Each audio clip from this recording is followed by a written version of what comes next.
O que está acontecendo com o quilo?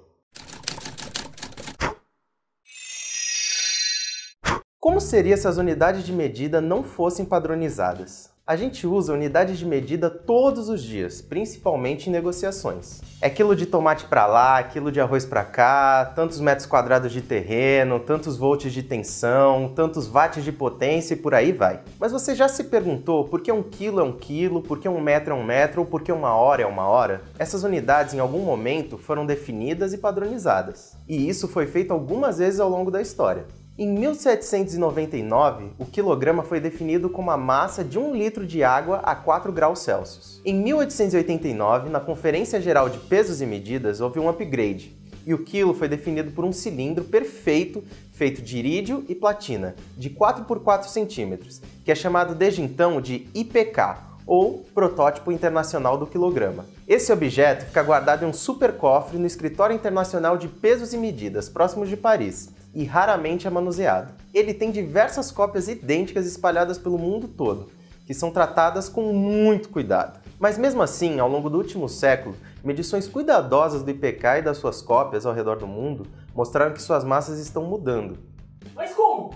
Simplesmente porque, ainda que se tenha um procedimento ultra cuidadoso de manuseio, limpeza e armazenamento, existe uma certa absorção de contaminação atmosférica na superfície do objeto. A variação da massa foi de cerca de 50 microgramas, ou seja, 50 bilionésimos de quilograma, que é mais ou menos a massa de um grão de sal. Se essa variação é tão minúscula, por que o quilograma precisa ser redefinido? Primeiro, porque o objeto pode ser roubado ou danificado. Fora isso, essa variação não pode ser tolerada, já que o quilograma serve de referência para se definir outras unidades do sistema internacional. Aliás, você lembra quais são as 7 grandezas fundamentais e suas unidades do sistema internacional? Vamos lá!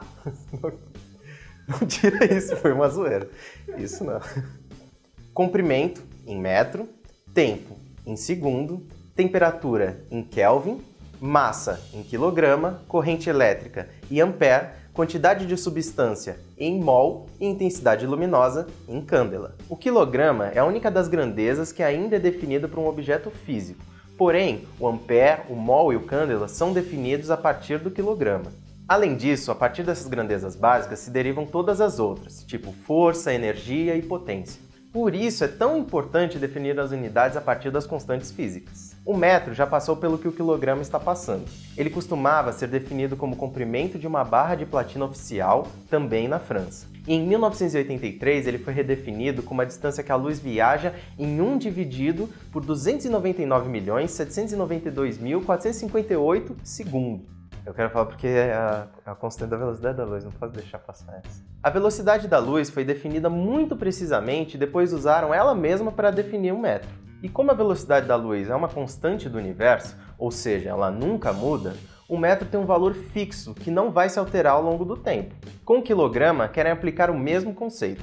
Já tentaram várias coisas para se redefinir o quilo, mas o que está sendo proposto agora é fazer isso usando a constante de Planck, que é uma constante da natureza que relaciona energia e frequência de ondas eletromagnéticas. E para determinar essa constante, o pessoal do Instituto Nacional de Padrões e Tecnologia em Washington vai usar a balança de Kibble, também conhecida como balança de Watt. Essa balança funciona um pouquinho diferente daquelas tradicionais que funcionam basicamente igualando o peso de objetos em 2 bandeiras. Essa balança mede o peso de um objeto, no caso, o IPK, usando campos elétricos e magnéticos que geram uma força eletromagnética para contrabalancear o peso do objeto. Depois disso, um motor faz a bandeja com o objeto subir e descer em uma velocidade constante. Isso induz uma tensão na bobina proporcional ao campo magnético. Com esses procedimentos e medidas, e após algumas manipulações matemáticas, chegamos na constante de Planck, proporcional à massa do IPK. Então, a partir daí, se define a constante de Planck, e por consequência, o quilograma. Os cientistas esperam ter esse valor até maio de 2018, para que então aconteça uma votação na 26ª Conferência Geral sobre Pesos e Medidas em 16 de novembro de 2018. Então é isso, galera. Dê o seu joinha, se inscreva no canal, deixe seu comentário e compartilhe o vídeo para espalhar a palavra da ciência. O metro já passou pelo que o quilograma... Caraca, isso aqui é... Pelo que o quilograma. Pelo que o quilograma. Pelo que o quilograma.